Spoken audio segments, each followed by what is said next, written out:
किन्नर चुड़ैल। गोरखपुर नाम का एक गांव हुआ करता था।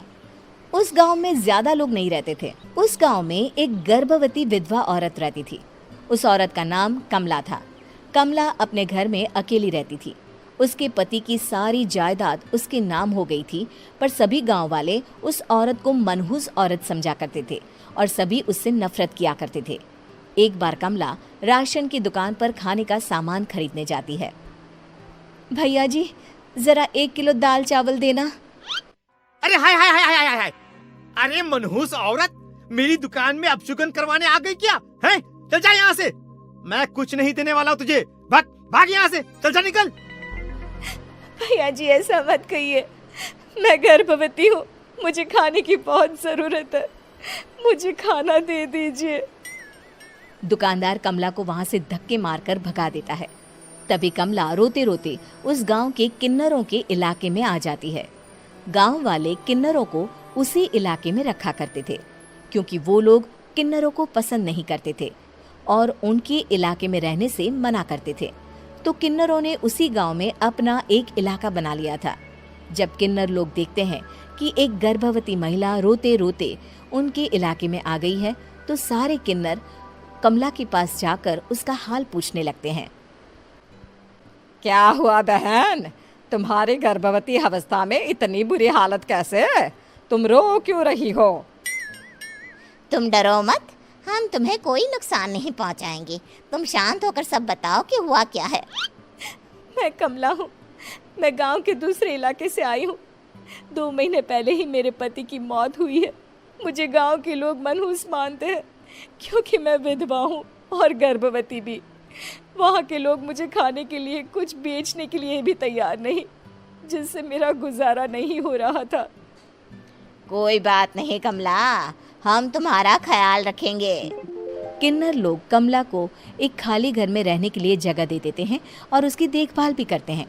कुछ ही महीने बाद कमला अपने बच्चे को जन्म देती है, पर अफसोस, कमला बच्चे को जन्म देते ही अपनी जान गंवा देती है। जब सब किन्नर बच्चे को देखते हैं तो बहुत खुश हो जाते हैं, क्योंकि वो बच्चा भी किन्नर ही था। कमला ने एक किन्नर बच्चे को जन्म दिया था। अब इस बच्चे की देखभाल कौन करेगा? हम तो इस बच्चे को गांव के दूसरे इलाके में भी नहीं भेज सकते। और तो क्या हुआ, इस बच्चे की माँ नहीं रही तो हम इसे पालेंगे।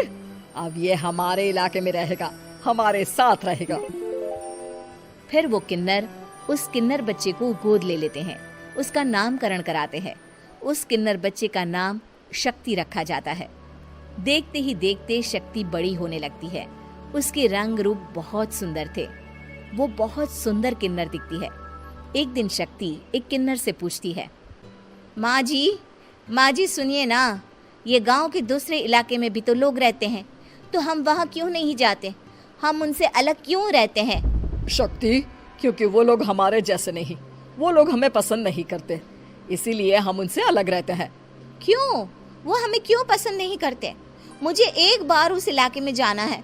मैं एक बार वहाँ जाकर घूम कर आऊं।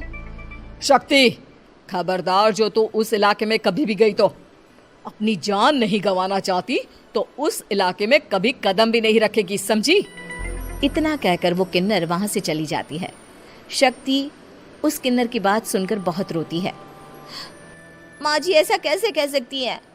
उन्होंने इतनी सी बात के लिए मुझे इतना डांटा। अब तो मैं उस इलाके में जरूर जाऊंगी। फिर एक दिन शक्ति गांव के दूसरे इलाके में चुपके से जाती है। ये लोग तो हमारे जैसे ही इंसान हैं, तो ये हमसे नफरत क्यों करते हैं? जब शक्ति उस इलाके में पहुंचती है तो गांव के सारे आदमी उसके रूप से मोहित हो जाते हैं। वो लोग ये अंदाजा नहीं लगा पाते कि वो किन्नर है। शक्ति की सुंदरता देखकर सारे गांव वाले उसकी तारीफ करने लगते हैं। तभी गांव का चक्कर लगाने गांव के जमींदार का बेटा हर्ष वहां पहुंचता है। हर्ष भी दिखने में बहुत सुंदर होता है। जब हर्ष ने शक्ति को देखा तो वो भी उससे मोहित हो गया, और जब शक्ति की नजर हर्ष पर पड़ी तो वो हर्ष को देखकर मोहित हो गई। आपको पहले कभी इस गांव में देखा नहीं।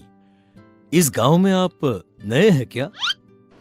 जी नहीं, वो मैं बस।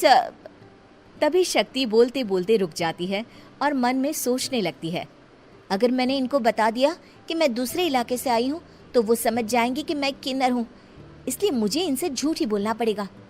शक्ति हर्ष को कहती है, जी हाँ, मैं इस गांव में नई आई हूँ, यहाँ अकेली रहती हूँ।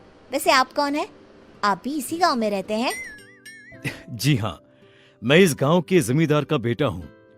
आपको किसी भी चीज की जरूरत पड़े तो आप मुझे बता देना, मुझे अच्छा लगेगा। ऐसे ही शक्ति और हर्ष एक दूसरे से रोज मिलने लगते। वो दोनों अपने प्यार का इजहार करने एक दूसरे से मिलने जाते हैं। तभी शक्ति का पीछा करते करते एक किन्नर वहां आ जाती है। शक्ति, मैं तुमसे बहुत प्यार करता हूँ। मैं तुमसे शादी करना चाहता हूँ। क्या तुम मुझसे शादी करोगी? हाँ हर्ष, मैं तुमसे शादी करूंगी, पर मैं तुमको अपने बारे में एक सच्चाई बताना चाहती हूँ जो मैंने तुमसे छुपा कर रखी है। तभी उनके बीच में ही वो किन्नर आ जाती है। शक्ति, तेरी हिम्मत कैसे हुई ऐसा करने की? वो किन्नर शक्ति को खींचकर गांव के जमींदार के पास ले जाती है। हर्ष भी वहां शक्ति को बचाने के लिए पहुंच जाता है। जमींदार शक्ति और हर्ष के प्यार के बारे में सुनकर गुस्से में आ जाता है और शक्ति को गांव के बाहर निकालने की सजा देता है। शक्ति ये बात सहन नहीं कर पाती और कुएं में कूदकर अपनी जान दे देती है। जमींदार हर्ष की शादी गांव की एक लड़की से करवा देता है, पर हर्ष इस शादी से खुश नहीं होता। शक्ति अपना बदला लेने के लिए मरने के बाद किन्नर चुड़ैल बन जाती है। अब मैं इन गांव वालों को नहीं छोड़ूंगी, अब इनसे मैं अपने प्यार का बदला लूंगी। किन्नर चुड़ैल गांव वालों को परेशान करना शुरू कर देती है। एक बार वो रात को गांव के खेतों में पहुंच जाती है और वहां आग लगा देती है। सारी फसल जल के राख हो जाती है। जब एक आदमी रात को उठकर देखता